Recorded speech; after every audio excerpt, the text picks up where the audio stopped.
ለመሆኑ ለአምስት ተከታታይ ቀናት ሰማይ ተከፍቶ የሞቱ ሰዎች ከመቃብር ወጥተው በሕይወት ካሉ ዘመዶቻቸው ጋር ፊት ለፊት እየተያዩ ሲያወሩ በዓይን ብታይ ምን ታደርጋለህ?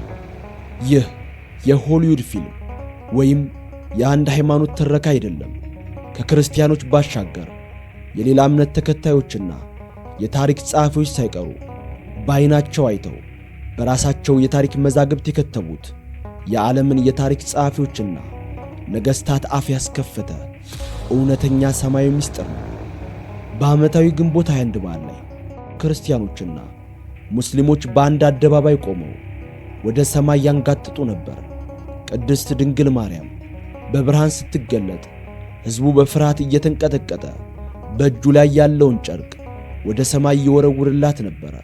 እርሷም የወደደችውን ጨርቅ በአየር ላይ በግልጽ በአካለ ሥጋ ተቀብላ ስትባርካቸው በዓይናቸው ያዩ ነበር። ከዚህ በላይ ግን ሰዎችን በድንጋጤ ያንቀጠቀጠው አስገራሚው ክስተት ምዕመናን የሞቱ ዘመዶቻቸውን ስም እየጠሩ ሲማጸኑ፣ የሞቱ ሰዎች በብርሃን ተከበው ከሰማይ ወርደው በሕይወት ካሉት ቤተሰቦቻቸው ጋር ሲገናኙ ማየት እጅግ አስደናቂ ነበር። ይህንን ክስተት የእስልምናና የግብፅ የታሪክ ጸሐፊዎች ሊካድ የማይችል እውነታ በማለት መዝግበውታል። ታዲያ የሞቱ ሰዎችን ሳይቀር ፊት ለፊት ያገናኘው ይህ አስደናቂ ሰማያዊ ምስጢር እንዴት 1000 ኪሎ ሜትሮችን አቋርጦ በኢትዮጵያ ምድር ካለው ጻድቃኔ ማርያም ጋር ሊገናኝ ይቻለ? በታሪካዊ ዋሻ ውስጥ ማንም ብለን መጣም በማለት ከነነፍሳቸው በምስጢር የተሰወሩት የአባ ገብረ ሕይወትና የካህናቱ አስደንጋጭ እውነታስ ምን ይመስላል? ይህንን ቪዲዮ እስከ መጨረሻው ሰከንድ ድረስ በጥንቃቄ ተከታተሉት።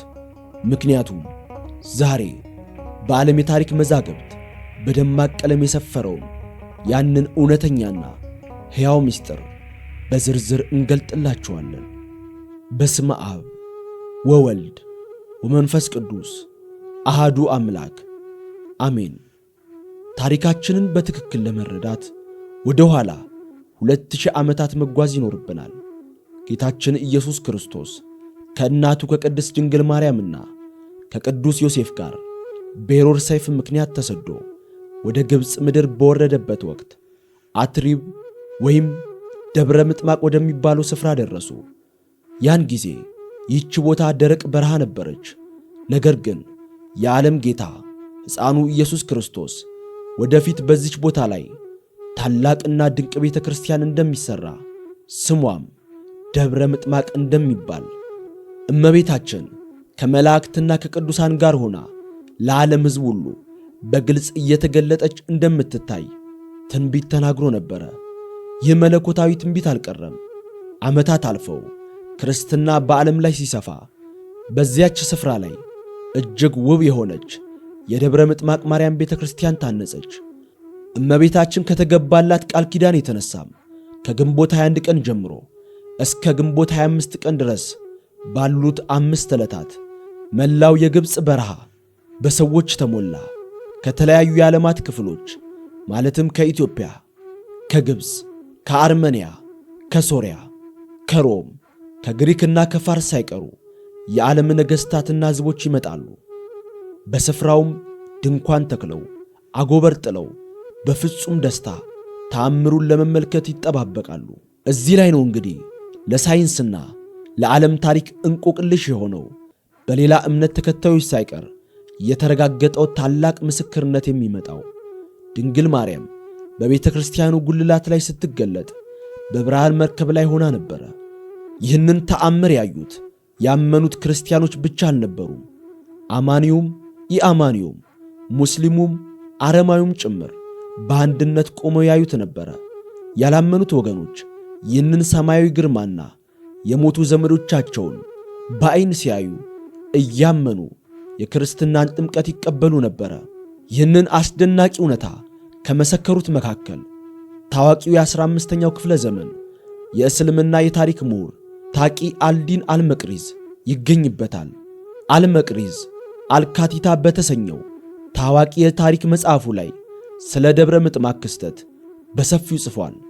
እርሱ ራሱ እንደመሰከረው በእነዚያ 5 ቀናት ውስጥ የእስልምና እምነት ተከታዮችና መሪዎች ሳይቀሩ ወደ ስፍራው በመሄድ ሰማያዊ ብርሃን ሲበራና ሕዝቡ ሰበን ሲወረውር በዐይናቸው በግልጽ ይመለከቱ እንደነበር መዝግቦታል። እንዲሁም ሌሎች የግብፅ የታሪክ መዛግብት እንደሚያስረዱት በወቅቱ የነበሩት የሙስሊም ገዢዎችና ዳኞች ክስተቱን የክርስቲያኖች ማታለያ ሊሆን ይችላል በሚል ጥርጣሬ በአካል ሄደው መርምረውታል። ነገር ግን በዐይናቸው ያዩት የብርሃን መገለጥና የሞቱ ሰዎች መውጣት ፍጹም ከተፈጥሮ በላይ በመሆኑ ታሪኩን ማረጋገጥና መመዝገብ ግድ ሆኖባቸዋል። በጉልላቱ ላይ ስትገለጽ የፊቷ ውበትና ብርሃን እጅግ እጹብ ድንቅ ከመሆኑ የተነሳ ሕዝቡ ሁሉ ልክ እንደ ኤልሳቤጥ የጌታችን እናት ለእኛ ትገለጪ ዘንድ እኛ ምንድነን እያሉ በታላቅ ድምፅ ይጮኹ ነበረ። እርሷም በእጆቿ ትባርካቸው ነበረ። ነቢዩ ዳዊት በመዝሙር 44 ላይ የምድር ባለጠጎች አሕዛብ ሁሉ በፊትሽ ይማልላሉ ብሎ የተናገረው ትንቢት ፍጻሜውን ያገኘው በዚች ስፍራ ነበረ። የዓለም ነገሥታት በክብር ዝቅ ብለው ለሰማያዊቷ ንግሥት ክብር ይሰጡ ነበረ። የእመቤታችን ፍቅር በልቡ የበረታው ታላቁ የኢትዮጵያ ሊቅ አባ ጽጌ ድንግል በደብረ ምጥማቅ ስለነበረው ክብር በማኅሌተ ጽጌ መጽሐፉ ላይ እንዲህ በማለት ተቀኝቶላታል። የፊትሽን መልክ ያይ ዘንድ የሞተ ሰው እስኪነሳ ድረስ በደብረ ምጥማቅ ለ5 ቀናት ያህል በተገለጽሽ ጊዜ ማርያም ምን ያህል ደስ ታሰኝ ይኖሯል። በቀን የታየው የፍቅርሽ አበባ ይቅርና ሌሊት በሕልሙ ያየሽ ምስጉን ነው።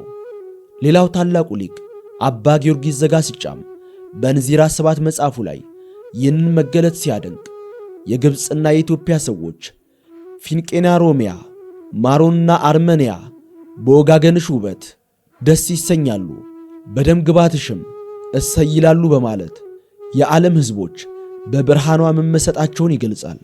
ነገር ግን ይህ የሚያበራው ታላቅ ሰማያዊ ብርሃን በክፎች ምቀኝነት ፈተና ገጠመው። በ1437 ወይም 38 ዓመተ ምህረት አካባቢ በግብፅ ምድር በነበሩ ጨካኝ ገዢዎች አማካኝነት በክርስቲያኖች ላይ ታላቅ ስደት ተነሳ።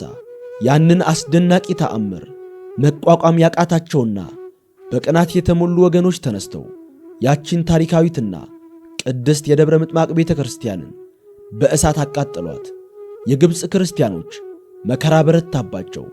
አባ ዮሐንስ የተባሉት ሊቀ ጳጳስና ምዕመናን የሚይዙትና የሚለቁትን አጡ። በወቅቱ ይህንን መርዶና መከራ ወደ ኢትዮጵያዊው ንጉሥ ወደ ታላቁ አጼ ዘርዓ ያዕቆብ ለመላክ መልእክተኛ ተላከ።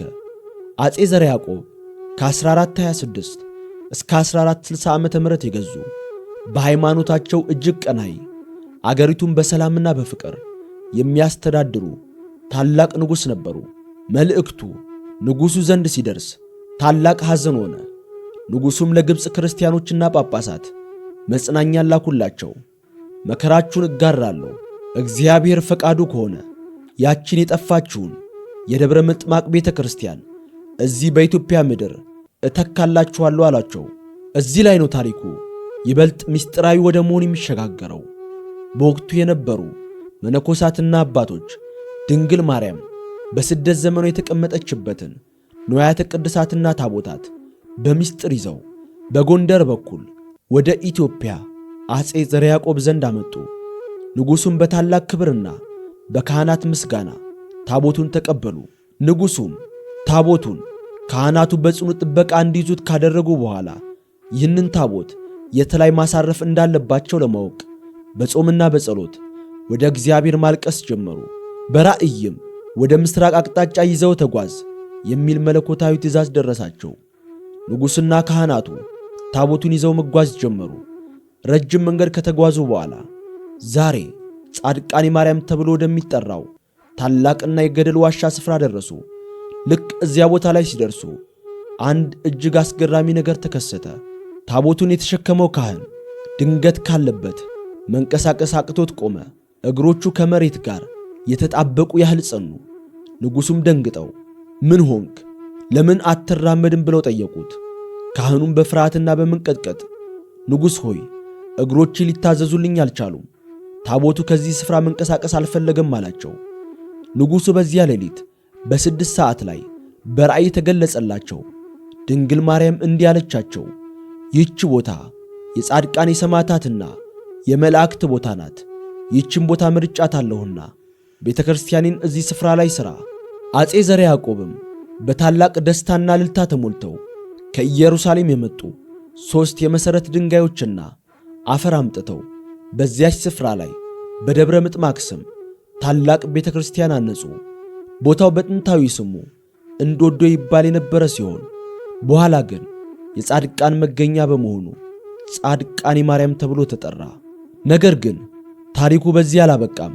ታላቁ ንጉሥ አፄ ዘርዓ ያዕቆብ እመቤታችን ቅድስት ድንግል ማርያም በራእይ ተገለጠችላቸው። ይሁንና ይህ የደስታ ራእይ ብቻ አልነበረም። ወደፊት በኢትዮጵያ ምድር ላይ የሚመጣውን ታላቅ መናወጥና ፈተና የሚያስጠነቅቅ ትንቢታዊ መመሪያ እንጂ። እመቤታችንም ለንጉሡ እንዲህ ስትል ነገረችው፣ ወደፊት አብያተ ክርስቲያናትን የሚያጠፋና አገርን የሚያናውጥ ግራኝ አህመድ የሚባል ሰው ይነሳል። ስለዚህ አሁኑኑ አስቀድመ ተዘጋጅ። ያመጣኸውን የደብረ ምጥማቅን ጽላትና ከግብፅ የመጡትን የክብር ንዋያተ ቅድሳት ጥልቅ ዋሻ አስቆፈረ፣ በምስጢር አስቀምጣቸው አለችው። አፄ ዘርዓ ያዕቆብም ከዚህ ሰማያዊ ራእይ በኋላ ለአፍታም አልዘገዩም።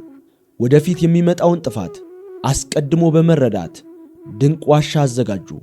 ንጉሡ አፄ ዘርዓ ያዕቆብ ከግብፅ የመጡትን የወርቅ ጽዋዎች፣ የወርቅ ዘውዶች፣ ጥንታውያን የጸሎት መጻሕፍትና ታላቁን የደብረ ምጥማቅን ጽላት በክብር ይዘው ወደዚያ ዋሻ ገቡ።